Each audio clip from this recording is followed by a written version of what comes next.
ओम वामदेवाय नमो ज्येष्ठाय नमः श्रेष्ठाय नमो रुद्राय नमः कालाय नमः कलविकरणाय नमो बलविकरणाय नमो बलाय नमो बलप्रमथनाय नमः सर्वभूतदमनाय नमो मनोन्मनाय नमः।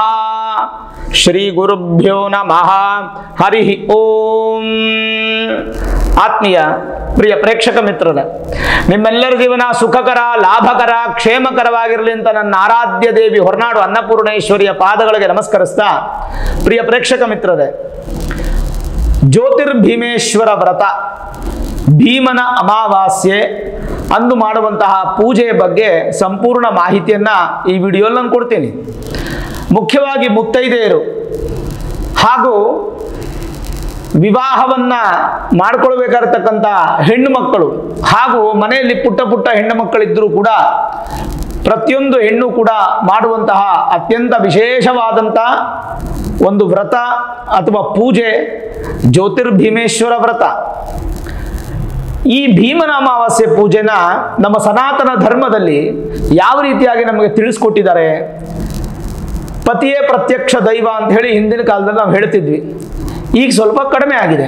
ಆದರೂ ಕೂಡ ಇತ್ತೀಚಿನ ದಿನಗಳಲ್ಲಿ ಎಷ್ಟೇ ಮಾಡರ್ನ್ ಆದರೂ ಕೂಡ ಪತಿ ಪೂಜೆ ಅನ್ನುವಂಥದ್ದು ನಮ್ಮ ಭಾರತ ದೇಶದಲ್ಲಿ, ಅದರಲ್ಲೂ ಕೂಡ ನಮ್ಮ ಕರ್ನಾಟಕದ ರಾಜ್ಯದಲ್ಲಿ ಅತ್ಯಂತ ಭಕ್ತಿ ಹಾಗೂ ಶ್ರದ್ಧೆಯಿಂದ ಮಾಡುವಂಥದ್ದನ್ನು ನಾವು ನೋಡ್ತಾ ಇದ್ದೀವಿ. ಹಾಗಾದರೆ ವೀಕ್ಷಕರೇ, ಪತಿಯ ದೀರ್ಘಾಯುಷ್ಯ ಅಂದರೆ ಮುತ್ತೈದೆತನ, ಮಾಂಗಲ್ಯ ಅನ್ನುವಂಥದ್ದು ಪ್ರತಿ ಸ್ತ್ರೀ, ಪ್ರತಿ ಮುತ್ತೈದೆ ಹೆಣ್ಣು ಮಗಳು ಎದೆ ಮೇಲೆ ಸದಾಕಾಲ ಕಂಗೊಳಿಸಬೇಕು, ಗಟ್ಟಿ ಇರಬೇಕು ಮಾಂಗಲ್ಯ ಅಂತಂದ್ರೆ ಈ ಭೀಮನ ಅಮಾವಾಸ್ಯೆ ಪೂಜೆಯನ್ನು ಮಾಡುವಂಥದ್ದು. ಪತಿಯ ದೀರ್ಘಾಯುಷ್ಯ, ಆರೋಗ್ಯ ಹಾಗೂ ವಿಶೇಷವಾದಂಥ ಅಭಿವೃದ್ಧಿ ಆಗಬೇಕು. ಜೊತೆಗೆ ಮದುವೆ ಆಗದೇ ಇರತಕ್ಕಂಥ ಹೆಣ್ಣು ಮಕ್ಕಳಿಗೆ ಉತ್ತಮ ಗಂಡನ ಪ್ರಾಪ್ತಿ, ಭೀಮನಂತಹ ಗಂಡ ನನಗೆ ಸಿಗಬೇಕು. ಬುದ್ಧಿಯಲ್ಲಾಗಲಿ, ಶರೀರದಲ್ಲಾಗಲಿ, ಮತ್ತೆ ಬಲದಲ್ಲಾಗಲಿ ಎಲ್ಲದರಲ್ಲೂ ಕೂಡ ಭೀಮನಂತ ಪರಾಕ್ರಮಿ ಆಗಿರಬೇಕು, ಭೀಮನಂತ ಒಂದು ವ್ಯಕ್ತಿತ್ವ ಇರಬೇಕು ಅನ್ನುವಂತಹ ನಿಟ್ಟಿನಲ್ಲಿ ಹೆಣ್ಣು ಮಕ್ಕಳು ಮಾಡುವಂತಹ ಪೂಜೆ. ಇದರಲ್ಲಿ ಮುಖ್ಯವಾದಂಥ ಭಗವಂತನ ಆರಾಧನೆ ಅಂದರೆ ಈಶ್ವರ ಆರಾಧನೆ, ಶಿವನನ್ನ ಕುರಿತು ಪೂಜೆ ಮಾಡುವಂತಹದ್ದು ಈ ಭೀಮನ ಅಮಾವಾಸ್ಯೆ. ಹಾಗೆ 4ನೇ ತಾರೀಕು, ಆಗಸ್ಟ್ 4ನೇ ತಾರೀಕು ವಿಶೇಷವಾಗಿ ಭಾನುವಾರ, ಪುಷ್ಯಮಿ ನಕ್ಷತ್ರ, ಸಿದ್ಧಿಯೋಗ, ವಿಶೇಷವಾದಂಥ ಈ ದಿನ ಜ್ಯೋತಿ ಸಂಕೇತವಾಗಿ ದೀಪದಲ್ಲಿ ನಾವು ಭಗವಂತನನ್ನ ಕಾಣಬೇಕು. ಅದಕ್ಕೆ ಜ್ಯೋತಿರ್ಭೀಮೇಶ್ವರ ವ್ರತ. ಜ್ಯೋತಿ ದೀಪದಲ್ಲಿ ನಾವು ಭಗವಂತನನ್ನು ಕಾಣಬೇಕು. ಹೊಸದಾದಂಥ ಚಿಕ್ಕದಾದಂಥ ಒಂದು 2 ದೀಪ, ಜೋಡಿ ದೀಪವನ್ನು ತಂದು ಮನೆಯಲ್ಲಿಟ್ಟು ಅದಕ್ಕೆ ತುಪ್ಪ ಮತ್ತು ಬತ್ತಿಯನ್ನು ಹಾಕಿ ದೀಪವನ್ನು ಹಚ್ಚಿ ತದನಂತರ ಮನೆಯಲ್ಲಿ ಪೂಜೆ ಮಾಡಬೇಕು. ಕೊನೆಯದಾಗಿ ಆ ಹೊಸ ದೀಪವನ್ನು ದಾನ ಮಾಡಬೇಕು, ಜೋಡಿ ದೀಪವನ್ನು ದಾನ ಮಾಡಬೇಕು. ಅದು ಬಹಳ ಮುಖ್ಯ. ಇನ್ನು 9 ಎಳೆ ದಾರ, 9 ಎಳೆ ಗಂಟು ಅಂದರೆ 9 ಎಳೆ ದಾರವನ್ನು ತಗೊಂಡು 9 ಗಂಟನ್ನು ಹಾಕಿ ಅದಕ್ಕೊಂದು ಶಾವಂತಿ ಹೂವು ಆ ಥರದ್ದೇನಾದರೂ ಸಿಕ್ಕಿಸಿ ಅದನ್ನು ದೇವರ ಮುಂದೆ ಇಟ್ಟು ಪೂಜೆಯನ್ನು ಮಾಡಬೇಕು. ಅರಿಶಿಣ ಕೊಂಬು ಕಲಶಕ್ಕೆ ಕಟ್ಟಬೇಕು. ಕಲಶ ಇಡುವಂಥ ಪದ್ಧತಿ ಇರೋರು ಕಲಶಕ್ಕೆ ಪೂಜೆ ಮಾಡ್ಬೋದು. ಇಲ್ಲ ಕಲಶ ಇಡೋ ಪದ್ಧತಿ ಇಲ್ಲ ಅಂದರೆ ಈಶ್ವರನ ಫೋಟೋ, ಈಶ್ವರ ಪಾರ್ವತಿ ಇರುವಂಥ ಫೋಟೋ ಇದೆಯಲ್ಲ, ಆ ಫೋಟೋಗೆ ಪೂಜೆಯನ್ನು ಮಾಡುವಂಥದ್ದು. ಮನೆ ಮುಂದೆ ರಂಗೋಲಿ ಹಾಕಿ, ಹೊಸಲಿಗೆ ಅರಿಶಿಣ ಕುಂಕುಮ ಇಟ್ಟು, ತೋರಣವನ್ನು ಕಟ್ಟಿ, ಬಾಗಿಲಿಗೆ ಹೂವನ್ನು ಹಾಕಿ, ದೇವರ ಮಂಟಪವನ್ನು ಶುದ್ಧಿ ಮಾಡಿಕೊಂಡು, ನೈವೇದ್ಯಾದಿಗಳನ್ನು ರೆಡಿ ಮಾಡಿಕೊಂಡು ವಿಶೇಷವಾಗಿ ಭಕ್ತಿಯಿಂದ ಶ್ರದ್ಧೆಯಿಂದ ಈ ಒಂದು ಜ್ಯೋತಿರ್ಭೀಮೇಶ್ವರ ವ್ರತವನ್ನು ಮಾಡಬೇಕು. ಮನೆಯಲ್ಲಿ ಅಣ್ಣ ತಮ್ಮನಿಗೂ ಒಳ್ಳೆಯದಾಗಲಿ, ಒಳ್ಳೆ ಹೆಂಡತಿ ಸಿಗಲಿ, ಅಣ್ಣನಿಗೆ ಒಳ್ಳೆ ಹೆಂಡತಿ ಸಿಗಲಿ, ತಮ್ಮನಿಗೆ ಒಳ್ಳೆ ಹೆಂಡತಿ ಸಿಗಲಿ, ವಿವಾಹ ಹಾಗೂ ಉತ್ತಮ ಹೆಣ್ಣು ಅಭಿವೃದ್ಧಿ ಆಗಲಿ ಅನ್ನುವಂಥ ಉದ್ದೇಶಕ್ಕೋಸ್ಕರ ಹಾಗೂ ಅಣ್ಣ ತಮ್ಮಂದರ ಆರೋಗ್ಯಕ್ಕೋಸ್ಕರ ಕೂಡ ಈ ವ್ರತವನ್ನು ಮಾಡಬಹುದು. ಗಂಡನಿಂದ ಅಥವಾ ಹಿರಿಯ ಮುತ್ತೈದೆಯಿಂದ ನಿಮ್ಮ ಬಲಗೈಗೆ ದಾರವನ್ನು ಕಟ್ಟಿಸ್ಕೊಳ್ಬೇಕು. ನಿಮ್ಮ ಗಂಡನಿಂದ ಕಟ್ಟಿಸ್ಕೊಳ್ಬೇಕು. ಈಗ ಉದಾಹರಣೆಗೆ ನಿಮ್ಮ ಗಂಡ ಆರ್ಮಿಯಲ್ಲಿ ಕೆಲಸ ಮಾಡ್ತಾ ಇದ್ದಾರೆ, ಬರ್ಲಿಕ್ಕೆ ಆಗಲಿಲ್ಲ, ಆವಾಗ ಹಿರಿಯ ಮುತ್ತೈದೆ ಕೈಯಲ್ಲಿ ನೀವು ಕಟ್ಟಿಸ್ಕೋಬಹುದು. ಅಥವಾ ಗಂಡ ವಿದೇಶದಲ್ಲಿದ್ದಾನೆ, ಆಗಲಿಲ್ಲ ಅಂತಂದಾಗ ನೀವು ಯಾವ್ದಾನ ಹಿರಿಯ ಮುತ್ತೈದೆಯಲ್ಲಿ ಕಟ್ಟಿಸ್ಕೋಬಹುದು. ಗಂಡ ಲಭ್ಯ ಇದ್ದಾನೆ, ಪಕ್ಕದಲ್ಲೇ ಜೊತೆಗೆ ಇದ್ದಾನೆ ಅಂತಂದ್ರೆ ಗಂಡನ ಕೈಯಿಂದನೇ ನೀವು ಕಟ್ಟಿಸ್ಕೊಳ್ಬೇಕು. ಪೂಜೆ ಎಲ್ಲ ಹೇಗೆ ಮಾಡಬೇಕು ಅಂತಂದ್ರೆ ಈಶ್ವರನ ಪರಿವಾರದ ಫೋಟೋವನ್ನು ಇಟ್ಕೊಂಡು ಗೆಜ್ಜೆ ವಸ್ತ್ರ, ಜನಿವಾರ, ಜೋಡಿ ದೀಪ ತೆಂಗಿನಕಾಯಿಯನ್ನು ಇಟ್ಟು ವಿಶೇಷವಾಗಿ ಕಲಶದಲ್ಲಿ ಆವಾಹನೆಯನ್ನು ಮಾಡಬೇಕು. ಜ್ಯೋತಿರ್ಭೀಮೇಶ್ವರಾಯ ನಮಃ ಧ್ಯಾಯಾಮಿ ಆವಾಹಯಾಮಿ ರತ್ನಸಿಂಹಾಸನಂ ಸಮರ್ಪಯಾಮಿ ಪಾದ್ಯಂ ಸಮರ್ಪಯಾಮಿ ಅರ್ಘ್ಯಂ ಸಮರ್ಪಯಾಮಿ ಆಚಮನಂ ಸಮರ್ಪಯಾಮಿ ಸ್ನಾನಂ ಸಮರ್ಪಯಾಮಿ. ಹೀಗೆ ಷೋಡಶೋಪಚಾರ ಪೂಜೆಗಳು ಪುಸ್ತಕದಲ್ಲಿ ಸಿಗುತ್ತೆ. ನೀವು ಯಾವುದಾದ್ರೂ ವ್ರತಮಾಲಿಕಾ ಅನ್ನುವಂಥ ಪುಸ್ತಕವನ್ನು ಕೇಳಿದ್ರೆ ನಿಮಗೆ ಸ್ಟೋರ್ಸಲ್ಲಿ ಕೊಡ್ತಾರೆ, ಅಂಗಡಿಯಲ್ಲಿ ಪುಸ್ತಕದ ಅಂಗಡಿಯಲ್ಲಿ ಕೊಡ್ತಾರೆ. ವ್ರತಮಾಲಿಕಾ ಅದರಲ್ಲಿ ಜ್ಯೋತಿರ್ಭೀಮೇಶ್ವರ ವ್ರತ ಇರುತ್ತೆ. ಸ್ನಾನಂ ಸಮರ್ಪಯಾಮಿ ಅಂದರೆ ಹೂವಲ್ಲಿ ನೀರು ಹದ್ದುಕೊಂಡು ದೇವರಿಗೆ ಪ್ರೋಕ್ಷಣೆ ಮಾಡುವಂಥದ್ದು. ಈಗ ಅದೆಲ್ಲ ಡೀಟೇಲ್ಸ್ ಎಲ್ಲ ಕೊಟ್ಟಿರ್ತಾರೆ ಅರ್ಥ ಸಮೇತವಾಗಿ. ವಸ್ತ್ರಂ ಸಮರ್ಪಯಾಮಿ ಗೆಜ್ಜೆ ವಸ್ತ್ರ, ಉಪವೀತಂ ಸಮರ್ಪಯಾಮಿ ಜನಿವಾರ, ಆಭರಣಂ ಸಮರ್ಪಯಾಮಿ ಭಗವಂತನಿಗೆ ನೀವು ಮನೆಯಲ್ಲಿ ಯಾವ್ದನ್ನ ಆಭರಣ ಇಟ್ಟಿದ್ರೆ ಸಮರ್ಪಣೆ ಮಾಡುವಂಥದ್ದು. ಅಕ್ಷತಾನ್ ಸಮರ್ಪಯಾಮಿ ಅಕ್ಷತೆಯನ್ನು ಪೂಜೆ ಮಾಡೋದು. ಹರಿದ್ರಾದಿ ಮಂಗಳ ದ್ರವ್ಯಾಣಿ ಸಮರ್ಪಯಾಮಿ ಅರಿಶಿಣ ಕುಂಕುಮಗಳನ್ನು ದೇವರಿಗೆ ಸಮರ್ಪಣೆ ಮಾಡುವಂಥದ್ದು. ಪುಷ್ಪ ಮಾಲಿಕಾಂ ಸಮರ್ಪಯಾಮಿ ಹೂವಿನ ಹಾರವನ್ನು ಹಾಕುವಂಥದ್ದು, ಅಥವಾ ಹೂವಿನ ಹಾರ ಮೊದಲೇ ಹಾಕಿದ್ರೆ ಅದನ್ನು ಮುಟ್ಟಿ ನಮಸ್ಕಾರ ಮಾಡುವಂಥದ್ದು. ಪುಷ್ಪೈಹಿ ಪೂಜಯಾಮಿ ಅಂತ ಹೇಳಿ ಶಿವಾಷ್ಟೋತ್ರ, ಈಶ್ವರನ ಅಷ್ಟೋತ್ರ ಇರ್ತಲ್ಲ, ಶಿವಾಯ ನಮಃ ಮಹೇಶ್ವರಾಯ ನಮಃ ಶಂಭವೇ ನಮಃ ಪಿನಾಕಿನೇ ನಮಃ ಶಶಿಶೇಖರಾಯ ನಮಃ ವಾಮದೇವಾಯ ನಮಃ ವಿರೂಪಾಕ್ಷಾಯ ನಮಃ. ಹೀಗೆ 108 ನಾಮಗಳಿಂದ ಸ್ವಾಮಿಯನ್ನು ಅರ್ಚನೆ ಮಾಡುವಂಥದ್ದು. ಬಿಲ್ವಪತ್ರೆಯನ್ನು ಜೊತೆ ಇಟ್ಕೊಂಡ್ರೆ ಇನ್ನೂ ಉತ್ತಮವಾದ ಫಲ.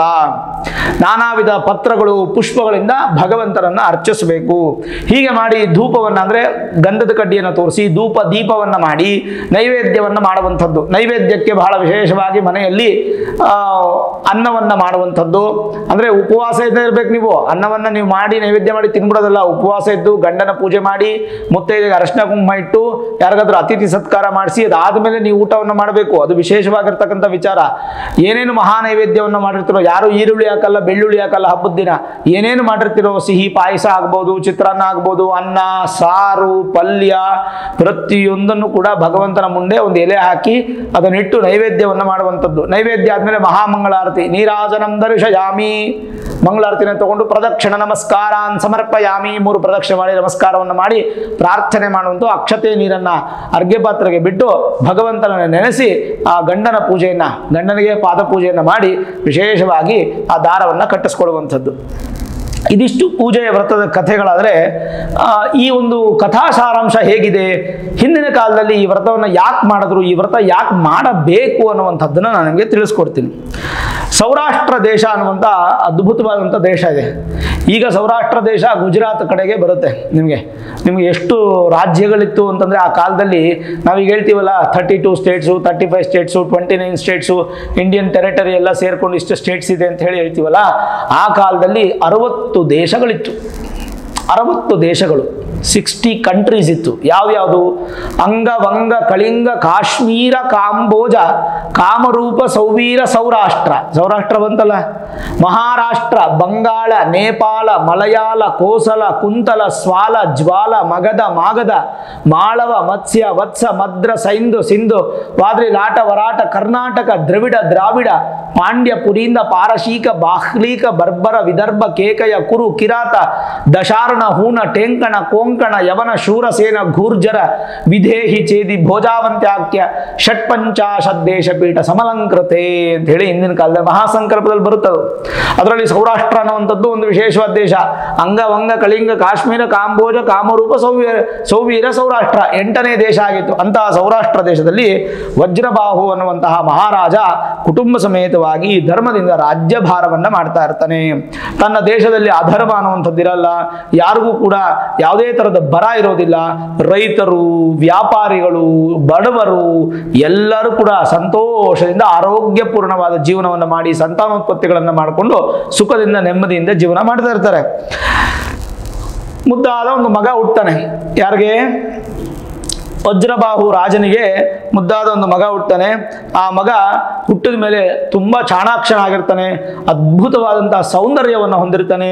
ರಾಜ ಮಹಾರಾಜರೆಲ್ಲರೂ ಕೂಡ ಅವನಿಗೆ ಆಶೀರ್ವಾದವನ್ನು ಮಾಡ್ತಾರೆ. ದೇವತೆಗಳು ಕೂಡ ಆಶೀರ್ವಾದ ಮಾಡ್ತಾರೆ. ಆ ಸಂದರ್ಭದಲ್ಲಿ ಗುರುಗಳ ದರ್ಶನವನ್ನು ಮಾಡಿ ಗುರುಗಳಿಂದ ಸಕಲ ವಿದ್ಯಾ ಪಾರಂಗತನಾದಂತಹ ಆ ವಿಶೇಷವಾದಂಥ ಮಗ ಅವನಿಗೆ ಜಯಶೇಖರ ಅನ್ನುವಂಥ ಹೆಸರಿಟ್ಟಿರ್ತಾರೆ. ಜಯಶೇಖರನಿಗೆ ಅದ್ಭುತವಾದಂಥ ವಿದ್ಯಾಭ್ಯಾಸ ಹೇಳಿಕೊಡ್ತಾರೆ. ಆ ವಿದ್ಯಾಭ್ಯಾಸ ಎಲ್ಲ ಮುಗಿದ ನಂತರ ಅವನಿಗೆ ವಿವಾಹವನ್ನು ವಿವಾಹವನ್ನು ಮಾಡುವಂತಹ ಸಂದರ್ಭ ಪ್ರಾಪ್ತಿಯಾಗುತ್ತೆ.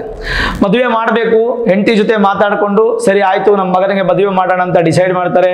ಡಿಸೈಡ್ ಮಾಡಿಬಿಟ್ಟು ಇನ್ನೇನು ಹೆಂಡತಿಗೆ ಅಂದರೆ ಹುಡುಗಿಯನ್ನು ಹುಡುಕಬೇಕು, ನನ್ನ ಮಗನಿಗೆ ಹೆಂಡತಿ ತರಬೇಕು ಅಂತ ಯೋಚನೆ ಮಾಡುವಂಥ ಸಂದರ್ಭದಲ್ಲಿ ಅಕಾಲಿಕವಾಗಿ ಮರಣವನ್ನು ಹೊಂದಿಬಿಡ್ತಾನೆ.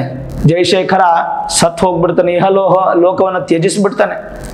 ಸರಿ, ಮಗ ಸತ್ತೋದ ಅನ್ನುವಂಥ ದುಃಖ ಇಡೀ ಪೂರ್ತಿ ರಾಜ್ಯಕ್ಕೆ ಹಬ್ಬ ಬಿಡುತ್ತೆ. ರಾಜ್ಯವೇ ತುಂಬ ಸೈಲೆಂಟ್ ಆಗಿಬಿಡುತ್ತೆ. ಅಂತಹ ಸಂದರ್ಭದಲ್ಲಿ ಯೋಚನೆ ಮಾಡ್ತಾ ಇರ್ತಾನೆ ರಾಜ, ನನ್ನ ಮಗ ಇಷ್ಟೆಲ್ಲ ವಿದ್ಯಾಭ್ಯಾಸವನ್ನು ಮಾಡಿದ, ಆದರೆ ನಾನು ಮದುವೆಯನ್ನು ನೋಡದೆ ಇರಕ್ಕಾಗ್ತಾ ಇಲ್ಲ, ನನಗೆ ಜೀವನ ಜಿಗುಪ್ಸೆ ಆಗ್ಬಿಟ್ಟಿದೆ ಅಂತ ಯೋಚನೆ ಮಾಡ್ತಾ ಅವನೇನು ಮಾಡ್ತಾನೆ, ಮಂತ್ರಿಗಳ ಹತ್ರ ಆಲೋಚನೆ ಮಾಡಿ ಯಾರು ನನ್ನ ಮಗನನ್ನ ಮದುವೆ ಮಾಡ್ಕೊಳ್ತಾರೋ ಅವರಿಗೆ ನನ್ನ ಅರ್ಧ ರಾಜ್ಯವನ್ನ ಕೊಡುತ್ತೇನೆ ಅಂತ ಹೇಳಿ ಡಂಗುರ ಬರೆಸ್ತಾನೆ. ಅರ್ಧ ರಾಜ್ಯವನ್ನ ಕೊಡುತ್ತೇನೆ ಅಂದ್ರೆ ಸತ್ತ ಹೆಣವನ್ನ ಯಾರು ಮದುವೆ ಆಗ್ತಾರೆ ಯೋಚನೆ ಮಾಡಿ ನೋಡಿ. ಸತ್ತ ಹೆಣವನ್ನ ಮದುವೆ ಆದ್ರೆ ಅರ್ಧ ರಾಜ್ಯವನ್ನ, ಅಂದ್ರೆ ನನ್ನ ಮಗನೂ ವಿವಾಹ ಆಗಿದ್ದಾನೆ ಅನ್ನುವಂಥ ಸಂತೃಪ್ತಿಯಲ್ಲಿ ತಂದೆ ತೀರೋಗೋ ಸಮಯದಲ್ಲಿ, ಅಂದ್ರೆ ಮುಂದಕ್ಕೆ ಹಿಂದಿನ ಕಾಲದಲ್ಲಿ ಗಂಡು ಮಕ್ಕಳು ಸತ್ತೋಗ್ಬಿಟ್ರೆ ಅಯ್ಯೋ ನಾನು ಸತ್ತಾಗ ನನಗೆ ಪಿಂಡ ಇಡೋರು, ನಂಗೆ ತರ್ಪಣ ಬಿಡೋರು ಯಾರು ಇಲ್ಲಲ್ಲ ಅನ್ನುವಂಥ ಚಿಂತನೆ ಮಾಡ್ತಾ ಇರ್ತಾರಲ್ವಾ. ಹಾಗಾಗಿ ಆ ಥರ ವಿವಾಹವನ್ನು ಮಾಡಿದ್ರಾದ್ರೂ ಕನಿಷ್ಠ ಪಕ್ಷ ಒಂದು ಕನ್ಯೆಯನ್ನು ದಾನ ತಗೊಂಡ್ರೆ ಆದ್ರೂ ನನಗೆ ಒಂದು ಮೋಕ್ಷ ಪ್ರಾಪ್ತಿ ಆಗುತ್ತೆ ಅಂತ ಹೇಳಿ ವಜ್ರಬಾಹು ಯೋಚನೆ ಮಾಡ್ತಿರ್ತಾನೆ. ಸತ್ತೋದ ಮಗನಿಗೆ ಮದುವೆ ಮಾಡಿಕೊಂಡ್ರೆ ಅರ್ಧ ರಾಜ್ಯ ಅಂತ ಡಂಗೂರ ಬಾರಿಸಿದ ಮೇಲೆ ಅದೇ ರಾಜ್ಯದಲ್ಲಿ ಒಬ್ಬ ಬಡ ಬ್ರಾಹ್ಮಣ ಇರ್ತಾನೆ, ಮಾಧವ ಶರ್ಮ ಅಂತ. ಅವನು ಸುಮಾರು ಜನ ಹೆಣ್ಮಕ್ಳು ಇರ್ತಾರೆ, ಎಲ್ಲರಿಗೂ ಮದುವೆ ಮಾಡಿಕೊಂಡು ಅವನು ಕಷ್ಟಪಟ್ಟುಕೊಂಡು ಬಹಳ ಕಷ್ಟಪಡ್ತಿರ್ತಾನೆ ಮಾಧವ ಶರ್ಮ. ಕೊನೆಗೆ ಇನ್ನೂ ಒಂದು ಹೆಣ್ಣು ಮಗಳು ಬಾಕಿ ಉಳಿದು ಬಿಟ್ಟಿರ್ತಾಳೆ ಅವ್ರ ಮನೆಯಲ್ಲಿ, ಅಂದರೆ ಕೊನೆ ಹೆಣ್ಣು ಮಗಳು ಬಾಕಿ ಉಳಿದಿರ್ತಾಳೆ. ಈ ಒಂದು ವಿಚಾರವನ್ನು ಕಿವಿಗೆ ಕೇಳಿಸ್ಕೊಳ್ತಾನೆ, ಅರ್ಧ ರಾಜ್ಯ ಅನ್ನುವಂಥದ್ದು ಕಿವಿಗೆ ಕೇಳಿಸ್ಕೊಂಡು ಬಂದು ತನ್ನ ಹೆಂಡತಿಗೆ ಹೇಳ್ತಾನೆ, ಈ ರೀತಿಯಾಗಿ ಸತ್ತ ಹೆಣಕ್ಕೆ ಅಂದರೆ ರಾಜನ ಮಗನಿಗೆ ನನ್ನ ಮಗಳನ್ನು ವಿವಾಹ ಮಾಡಿಕೊಡ್ತೇನೆ, ಅರ್ಧ ರಾಜ್ಯ ಬರುತ್ತೆ, ಬಂದ ಮೇಲೆ ನನ್ನ ಹೆಣ್ಣು ಮಕ್ಕಳಿಗೆ ಎಲ್ಲ ಕಷ್ಟನೂ ತೀರಿಸ್ಬಿಟ್ಟು ನಾವು ಕೂಡ ಸಂತೃಪ್ತರಾಗ್ಬೋದು, ನಮಗೂ ಅನುಕೂಲ ಆಗುತ್ತೆ. ಈ ಕಷ್ಟವನ್ನು ಬರ್ಸಕ್ಕೆ ನಂಗೆ ಸಾಧ್ಯನೇ ಇಲ್ಲ. ನನ್ನ ಹೆಣ್ಣು ಮಕ್ಕಳು ಅಂದರೆ ಬೇರೆ ಹೆಣ್ಣು ಮಕ್ಕಳೆಲ್ಲ ದುಃಖದಲ್ಲಿ ಇರ್ತಾರೆ, ಸುಮಾರು ಜನಕ್ಕೆ ಸುಮಾರು ಕಷ್ಟ ಇರುತ್ತೆ, ಅದೆಲ್ಲ ನಿವಾರಣೆ ಆಗ್ಬಿಡುತ್ತೆ. ಒಬ್ಬಳು ತ್ಯಾಗದಿಂದ ಹಲವಾರು ಹೆಣ್ಣು ಮಕ್ಕಳು ಚೆನ್ನಾಗಿರ್ತಾರೆ ನನ್ನ ಮಕ್ಕಳು ಅಂತ ಯೋಚನೆ ಮಾಡಿ ಹೆಂಡತಿ ಹೇಳಿದಾಗ ಹೆಂಡತಿ ಒಪ್ಪೋದಿಲ್ಲ. ಮಗಳನ್ನು ಕನ್ವಿನ್ಸ್ ಮಾಡ್ತಾನೆ, ಮಗಳು ಒಪ್ಪುತ್ತಾಳೆ. ಕೊನೆಗೆ ಸುಶೀಲೆ, ವಿಶೇಷವಾಗಿ ಆ ಬ್ರಾಹ್ಮಣನಿಗೆ ಸುಶೀಲೆ ಅನ್ನುವಂಥ ಹೆಂಡತಿ ಅಂದರೆ ಮಾಧವ ಶರ್ಮ ಮತ್ತೆ ಸುಶೀಲೆ ಇಬ್ಬರು ದಂಪತಿಗಳು ಮಾತಾಡಿಕೊಂಡು ಕೊನೆಗೆ ಮಗಳನ್ನ ಮದುವೆ ಮಾಡಿಕೊಡ್ಬೇಕು ಅಂತ ಡಿಸೈಡ್ ಮಾಡ್ತಾರೆ. ಈ ಕಡೆ ಹೆಣನ ಎತ್ಕೊಂಡು ಹೋಗ್ತಾರೆ, ಯಾರೂ ಬರೋದಿಲ್ಲ, ಸತ್ತ ಹೆಣವನ್ನ ಮದುವೆ ಮಾಡ್ಕೊಳ್ಳಿಕ್ಕೆ ಯಾರೂ ಬರಲ್ಲ. ಕೊನೆಗೆ ಚಟ್ಟ ಕಟ್ಟಿಬಿಟ್ಟು ವಿಶೇಷವಾಗಿ ರಾಜನ ಸತ್ರೆ ಪಲ್ಲಕ್ಕಿ ಗಿಲ್ಲಕ್ಕಿ ಎಲ್ಲ ಮಾಡಿಕೊಂಡು ತಮಟೆ ಇತ್ಯಾದಿಗಳನ್ನು ಬಾರಿಸ್ಕೊಂಡು ರಾಜ್ಯದ ಅರಮನೆಯಿಂದ ಸ್ಮಶಾನದ ಕಡೆಗೆ ಹೋಗ್ತಾ ಇರ್ತಾರೆ. ಸ್ಮಶಾನಕ್ಕೆ ಇನ್ನೇನು ರೀಚ್ ಆಗಬೇಕು ಅನ್ನೋ ಸಮಯದಲ್ಲಿ ಕರೆಕ್ಟಾಗಿ ಮಾಧವ ಶರ್ಮ ನನ್ನ ಮಗಳನ್ನ ವಿವಾಹ ಮಾಡ್ಕೊಳ್ಳೋಕ್ಕೆ ಕನ್ಯಾದಾನ ಮಾಡಲಿಕ್ಕೆ ನಾನು ಸಿದ್ಧನಾಗಿದ್ದೇನೆ ಅಂತ ಹೇಳಿದಾಗ ಆ ವಜ್ರಬಾಹು ಬೇಕಾದ ಎಲ್ಲ ವ್ಯವಸ್ಥೆಗಳನ್ನು ಮಾಡಿ ಪುರೋಹಿತರನ್ನ ಕರೆಸಿ ಆ ಸತ್ತ ಮಗನಿಗೆ ವಿವಾಹವನ್ನ ಮಾಡ್ತಾನೆ. ವಿಶೇಷವಾಗಿ ಕನ್ಯೆಯನ್ನ ದಾನ ತಗೊಳ್ತಾನೆ. ಆ ವಜ್ರಬಾಹು ತಗೊಂಡ ಮೇಲೆ ಇನ್ನೇನು ವಿವಾಹ ಆಯ್ತಲ್ಲ, ಹಾಗಾದ್ರೆ ಹೆಣ್ಣನ್ನು ತುಂಬ ದಿನ ಇಟ್ಕೊಳ್ಳೋಕ್ಕಾಗಲ್ಲ, ತುಂಬ ಹೊತ್ತು ಇಟ್ಕೊಳ್ಳೋಕ್ಕಾಗಲ್ಲ, ಸ್ಮಶಾನದಲ್ಲಿ ನಾವು ಸಮಾಪ್ತಿ ಮಾಡಿಬಿಡೋಣ ಅಂತ ಯೋಚನೆ ಮಾಡಿ ಸ್ಮಶಾನದ ಒಳಗಡೆ ಹೋದ ತಕ್ಷಣ ಭೋರ್ಗರಿತವಾದಂಥ ಮಳೆ ಪ್ರಾರಂಭ ಆಗುತ್ತೆ. ಮಳೆಗೆ ಎಲ್ಲ ಚೆಲ್ಲ ಪಿಲ್ಲಿ ಆಗೋಗುತ್ತೆ. ಪ್ರತಿಯೊಬ್ಬರು ಓಡಿ ಹೋಗ್ತಾರೆ, ಅಮ್ಮ ನಿನಗೆ ಮದುವೆ ಮಾಡಿಬಿಟ್ಟಿದ್ದೀನಿ, ನಿನ್ನ ಗಂಡನ ಶವ ಸಂಸ್ಕಾರ ನೀನು ಮಾಡ್ಕೊಮ್ಮ ಅಂತ ಹೇಳ್ಬಿಟ್ಟು ತಂದೆನೂ ಹೊಟ್ಟೋಗ್ತಾನೆ. ಅಂಥ ದೊಡ್ಡ ಮಳೆ, ಎಲ್ಲರೂ ಹೊಟ್ಟೋಗ್ಬಿಡ್ತಾರೆ. ಆವಾಗ ಆ ಹೆಣ್ಣು ತುಂಬ ದುಃಖದಲ್ಲಿ ಇರ್ತಾಳೆ. ಪತಿಯ ಹೆಣದ ಮುಂದೆ ಕುತ್ಕೊಂಡು ಬೇಡ್ತಾ ಇರ್ತಾಳೆ, ಭಗವಂತನನ್ನ ಚೀರಾಡ್ತಾಳೆ, ದುಃಖ ಪಡ್ತಾಳೆ, ಅಳುತ್ತಾಳೆ. ಎಲ್ಲ ಆದಮೇಲೆ ಆ ಶಿವನನ್ನ ಕುರಿತು ಧ್ಯಾನ ಮಾಡ್ತಾಳೆ. ಅಪ್ಪ, ನಾನು ಯಾವ ಜನ್ಮದಲ್ಲಿ ಏನು ಕರ್ಮ ಮಾಡಿದ್ದೆ? ಚಿಕ್ಕ ವಯಸ್ಸಿನಿಂದ ನಾನು ನಿನ್ನನ್ನೇ ಪೂಜೆ ಮಾಡ್ಕೊಂಡು ಬಂದಿದ್ದೇನೆ, ನಿನ್ನೆ ನನ್ನ ತಾಯಿ ತಂದೆ ಅಂತ ನಾನು ನಂಬಿದ್ದೇನೆ, ನನಗೆ ಕರುಣಿಸು, ನನಗೆ ಪತಿಭಾಗ್ಯ ಕೊಡು ಅಂತ ಭಗವಂತನಲ್ಲಿ ಹೆಚ್ಚು ಪ್ರಾರ್ಥನೆ ಮಾಡ್ತಾಳೆ. ಬಹಳ ಶ್ರದ್ಧೆ, ಬಹಳ ಭಕ್ತಿಯಿಂದ ಪ್ರಾರ್ಥನೆ ಮಾಡ್ತಾಳೆ. ಆ ಭಕ್ತಿಗೆ ಮೆಚ್ಚಿದ ಪಾರ್ವತಿ ದೇವಿ ತನ್ನ ಗಂಡನಾದಂಥ ಶಿವನಿಗೆ ಹೇಳಿ ಶಿವರ ಸಮೇತವಾಗಿ ಪರಿವಾರ ಸಮೇತವಾಗಿ ಆ ಸ್ಮಶಾನವಾಸಿಯಾದಂಥ ಪರಮೇಶ್ವರ ಆ ಸ್ಮಶಾನಕ್ಕೆ ಬಂದು ಇಳಿತಾನೆ. ಅಲ್ಲಿ ದರ್ಶನವನ್ನು ಕೊಡ್ತಾನೆ. ಯಾರಿಗೆ? ಆ ಹೆಣ್ಣು ಮಗಳಿಗೆ, ಮಾಧವ ಶರ್ಮನ ಮಗಳಿಗೆ ದರ್ಶನವನ್ನು ಕೊಡ್ತಾಳೆ.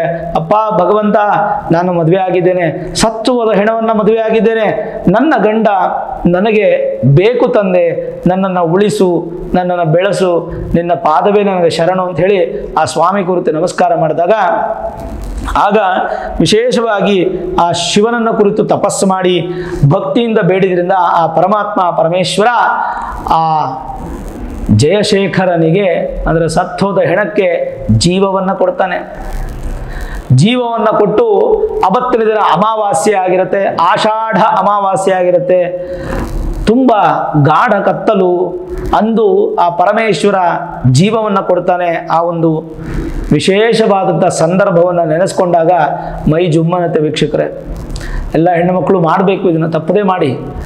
ಆವಾಗ ದಂಪತಿ ಸಮೇತವಾಗಿ ಸ್ವಾಮಿ ಕಾಲಿಗೆ ಬಿದ್ದು ನಮಸ್ಕಾರ ಮಾಡ್ತಾರೆ. ಎಲ್ಲವನ್ನ ಹೇಳ್ತಾಳೆ. ಯಾರೋ ಮಾಧವ ಶರ್ಮ ಮಗಳು ಜಯಶೇಖರನಿಗೆ ಈ ಥರ ನೀನು ಸತ್ತೋದ ಮೇಲೆ ಅರ್ಧ ರಾಜ್ಯ ಕೊಡ್ತಾರೆ ಅಂತ ಹೇಳಿದಾಗ ನನ್ನ ತಂದೆ ಆ ಅರ್ಧ ರಾಜ್ಯ ಆಸೆಗೆ ನಿನಗೆ ನನ್ನ ಮದುವೆ ಮಾಡಿದ್ರು, ನಾವಿಬ್ಬರು ಗಂಡ ಹೆಂಡತಿ ಅಂತ ಹೇಳಿದ ಮೇಲೆ ಅವನಿಗೆ ಆಶ್ಚರ್ಯ ಆಗುತ್ತೆ. ಆಶ್ಚರ್ಯ ಆಗಿ ಇಬ್ಬರು ದಂಪತಿ ಸಮೇತವಾಗಿ ಸ್ವಾಮಿಗೆ ನಮಸ್ಕಾರವನ್ನು ಮಾಡ್ತಾರೆ. ಹಾಗಾಗಿ ಆ ಸ್ವಾಮಿಗೆ ನಮಸ್ಕಾರವನ್ನು ಮಾಡಿದಾಗ ಪತಿಗೆ ಪೂರ್ಣಾಯುಷ್ಯವನ್ನು ಕೊಡ್ತಾನೆ. ನೋಡಮ್ಮ, ನಿನ್ನ ಪತಿಗೆ ಪೂರ್ಣಾಯುಷ್ಯವನ್ನು ಕೊಟ್ಟಿದ್ದೇನೆ, ಆದರೂ ಆ ಪೂರ್ಣ ಆಯುಷ್ಯ ನಿಲ್ಲಬೇಕಾದ್ರೆ ಇದೇ ದಿನ, ಇವತ್ತು ನನ್ನನ್ನು ತಪಸ್ಸು ಮಾಡಿದೆಯಲ್ಲ, ಇವತ್ತು ಭೀಮನ ಅಮಾವಾಸ್ಯೆ, ಇವತ್ತು ಜ್ಯೋತಿರ್ಭೀಮೇಶ್ವರ ವ್ರತದ ಸಂಕಲ್ಪದಲ್ಲಿ ನೀನು ಮಾಡಿದ್ದೀಯಾ. ಹಾಗಾಗಿ ಪ್ರತಿ ವರ್ಷವೂ ಕೂಡ ಇದೇ ಅಮಾವಾಸ್ಯೆಗೆ ನನ್ನನ್ನು ಪೂಜೆ ಮಾಡಿ ದಾರವನ್ನು ಕೈಗೆ ಕಟ್ಟಿಕೊಂಡು ಅತಿಥಿ ಸತ್ಕಾರವನ್ನು ಮಾಡಿ ಗಂಡನಿಗೆ ಪಾದ ಪೂಜೆ ಮಾಡಿ ವಿಶೇಷವಾಗಿ ಮಾಂಗಲ್ಯಕ್ಕೆ ಆಶೀರ್ವಾದವನ್ನು ಪಡ್ಕೊಳ್ಬೇಕು. ಇದನ್ನು ನೀನು ಪ್ರತಿ ವರ್ಷ ಮಾಡಿದ್ದೇ ಆದರೆ ಮುತ್ತೈದೆ ಸಾವನ್ನುವಂಥದ್ದು ನಿನಗೆ ಸಿಗುತ್ತೆ ಅಂತ ಹೇಳಿ ಪರಮೇಶ್ವರ ಹೇಳಿ ಪಾರ್ವತಿ ಸಮೇತವಾಗಿ ಅಂತರ್ಧಾನ ಅಂದರೆ ಮಾಯವಾಗ್ತಾನೆ. ಇದಾದ ಮೇಲೆ ವಿಶೇಷವಾಗಿ ಆ ಒಂದು ಸ್ವಾಮಿಯ ಆಶೀರ್ವಾದ ವಾಣಿಗಳನ್ನು ಕೇಳಿಸ್ಕೊಂಡಂಥ ದಂಪತಿಗಳು ಮತ್ತೆ ಅರಮನೆಗೆ ಬರ್ತಾರೆ.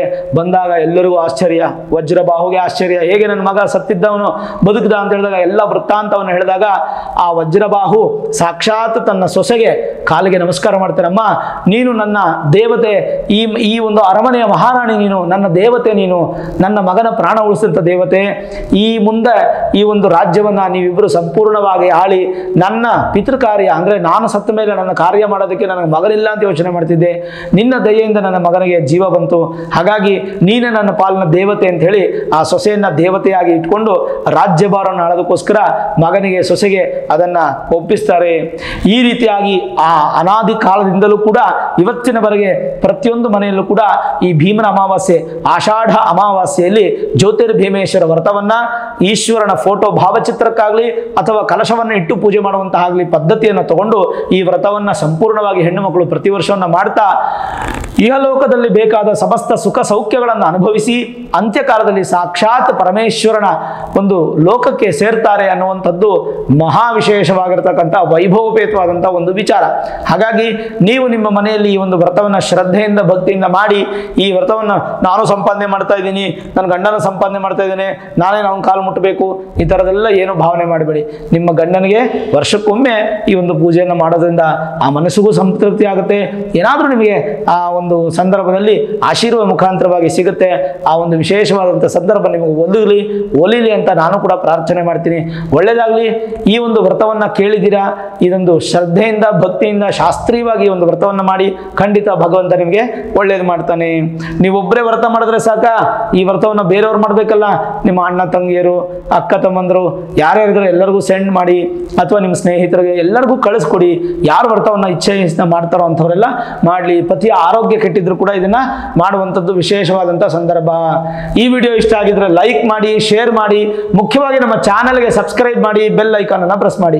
ಪ್ರತಿನಿತ್ಯ ನಾನು ಪೂಜೆ ಮಾಡುವಂತಹ ನನ್ನ ಆರಾಧ್ಯ ದೇವಿ ಹೊರನಾಡು ಅನ್ನಪೂರ್ಣೇಶ್ವರಿಯ ಆಶೀರ್ವಾದ ಅನುಗ್ರಹ ಸದಾಕಾಲ ಮತ್ತೊಮ್ಮೆ ನಿಮ್ಗೆ ಸಿಗಲಿ ಅಂತ ಪ್ರಾರ್ಥನೆ ಮಾಡ್ತಾ, ಸರ್ವೇ ಜನಾಃ ಸುಖಿನೋ ಭವಂತು, ಸಮಸ್ತ ಸನ್ಮಂಗಳಾನಿ ಭವಂತು.